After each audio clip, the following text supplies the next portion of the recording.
True Gamer here, back with another episode. Now here's another franchise which is in my top 3 list as the greatest of all times. This is Street Fighter Warriors Dreams, which has recently jumped up in price for some strange reason. So if you love your street fighting games, then this is one that you want to add to your fighting collection.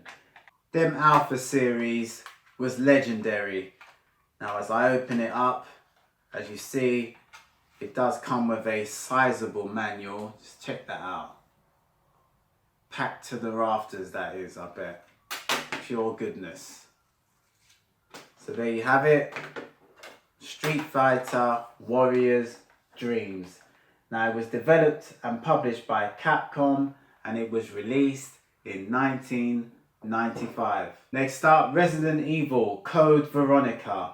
Another Dreamcast gem. Believe it or not, I never played it on the Dreamcast back then because I had limited games. But I might have to revisit it on maybe the original hardware now I've got the game, or even my modern consoles. And yeah, once again, I'm proud to say manuals are included. But this case is kind of falling apart. You know how these UK jewel cases were an absolute nightmare back in the day. And yeah, this is another game developed and published by Capcom, and it was released in the year of the aughts, which is 2000. And here is Pokemon Platinum version. Now the glittery effect on the cover art is a collectible in itself. At the moment I see a bit of a price drop, so now would be the best time to invest in this Pokemon episode.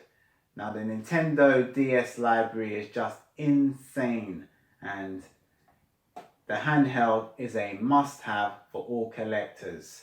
Now as you see here, this is what you call complete in box to everything. Product manual, precaution manual, and this Wi-Fi looking booklet.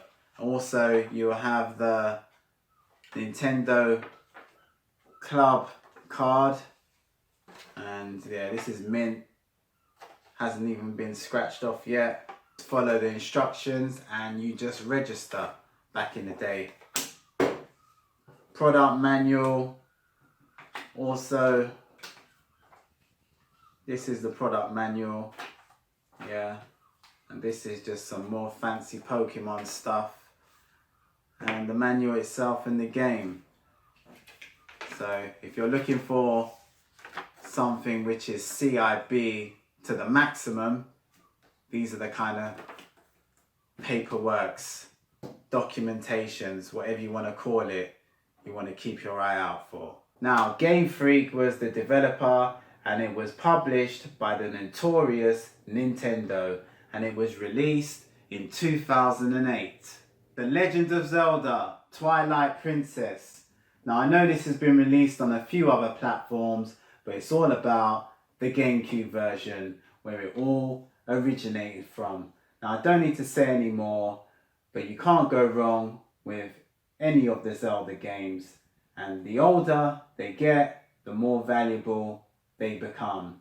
Now I do have a complete inbox. Now I can honestly say that because for one, I have the shiny glowing manual, and it is a colourful bonanza from the beginning to end of the manual.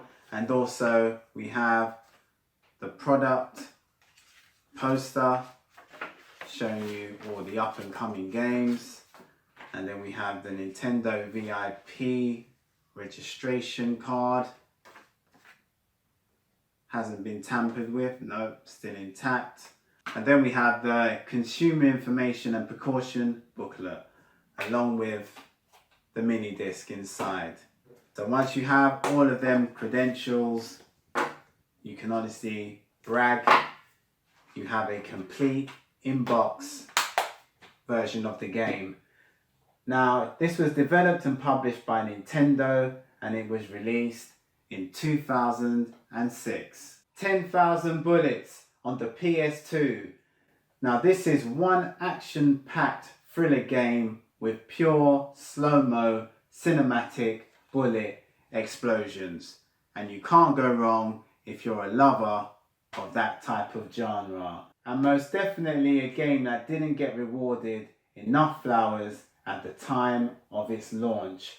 But at the same time, now it is highly appreciated, hence the price it goes for these days.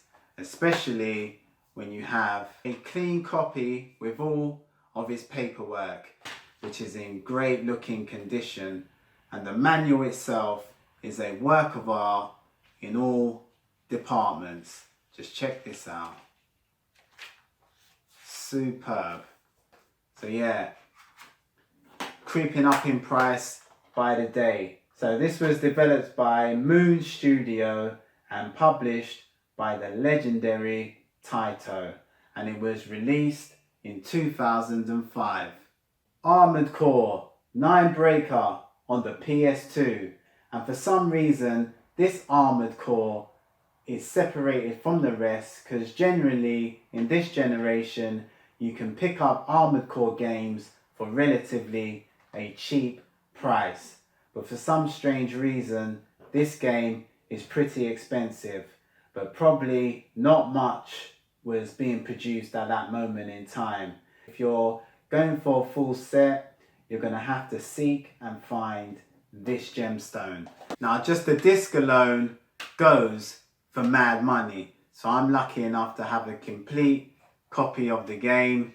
As you can see here, I got this bright, vibrant, glowing manual in all of its glory.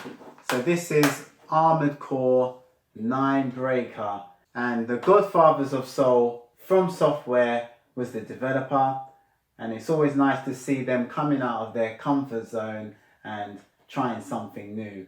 And they also collaborated with 505 Games and Age Tech for the publishing duties, and it was released in 2004. Batman on the Megadrive. Batman on the Megadrive. Now, as you see guys, this came with a unusually small case, and that is a big change to the size that we are normally accustomed to. Now, check out the big contrast and difference in size there with my Sonic 2 game. They're both Japanese, so yeah, this is the size we would normally have got back then. And also the cartridges were shaped a little bit different. They were a little bit more squarer, where these Japanese games had a more round design to it. So unfortunately my game doesn't, the Batman game doesn't come with a manual. I'm still on the hunt down for my manual, but the manual would have been a big change in size as well. They would have been super tiny compared to these ginormous things. You see here, look, not a hope in hell of this manual fitting inside there. So that is Batman on the Sega Mega Drive. So that's how it was, and that's how Sunsoft added their uniqueness to the system. So if you see these small cases, you will always know it is a Sunsoft creation. Now this is one of the greatest Batman games of all time, and I never get sick of playing it. So if you have the system, or you haven't had the system, I'd advise you to try and give this game a twirl. It won't let you down. So explore it for yourself. Okay, as I said, it was developed and published by Sunsoft, and it was released in 1990. This man is a massive fan of the Fatal Fury series. And I have one of the games out of the series, and that is Fatal Fury 2 on the Neo Geo AES. And yes, Turkey Al-Sheikh plays video games. Now as you see, the cases was massive because they had to house these gargantuan cartridges. Just look at the size of that, boys and girls. Absolutely humongous. And inside was accompanied with this manual with some star-stunning artwork on the front. Just check that out. Nice if it had some lively colours inside, but still it has a few illustrations which look absolutely amazing. Now I'm just going to give you an idea just how huge these Neo Geo AES cartridges was. Just look at the comparison to this Megadrive cartridge. The Megadrive cartridge looks super tiny compared to the Neo Geo cartridges. They were ginormous. So we have a gang of developers involved in this, which are SNK, Takara, Aspect Co, LTD, Systems, Prisma and Magical. Wow, that's a lot of manpower in them developing roles. Now it was published by SNK, Hamster Corporation, Takara, Magical Company and Hudson Soft. There was an army of publishers too. Anyway, the game was released in 1992. These cases was absolutely legendary. Next up we have Altered Beast, Guardian of the Realms on the Game Boy Advance, which was the sequel to the original game. Now, my copy does come with the cartridge along with the Radiant instruction booklet. Just check this out. And you also have the cardboard tray and that protective plastic case for the cartridge. Now, as we turn our attention back to the booklet, we have luminous colours popping off every single page and the cover art looks remarkable.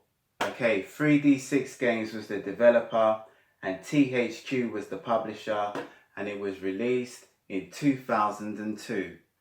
So here is one of my 2 extra games, and that is Street Fighter vs X-Men on the Sega Saturn.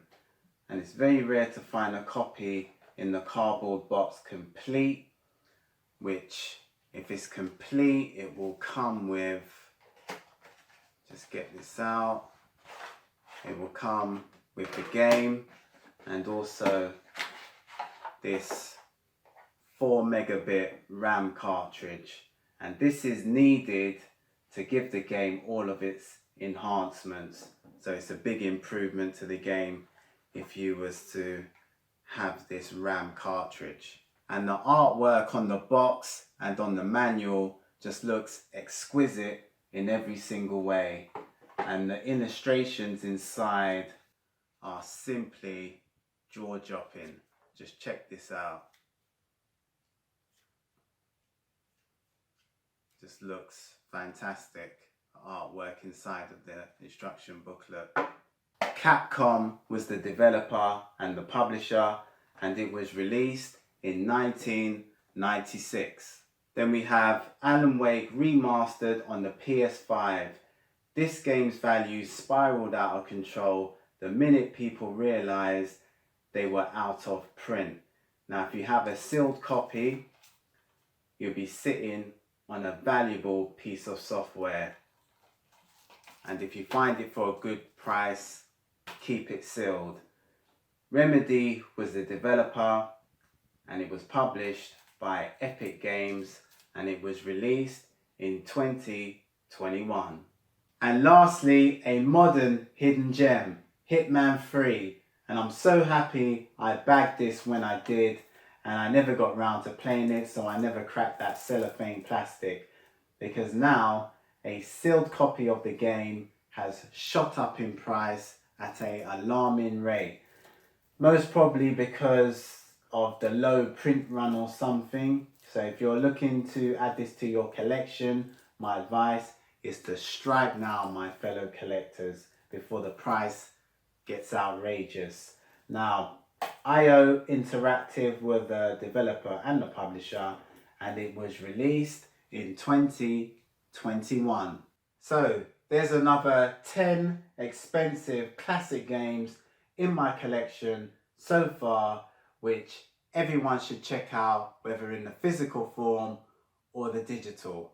Okay guys, if you like the video, give me a thumbs up. Even better, subscribe. Till next time, see ya.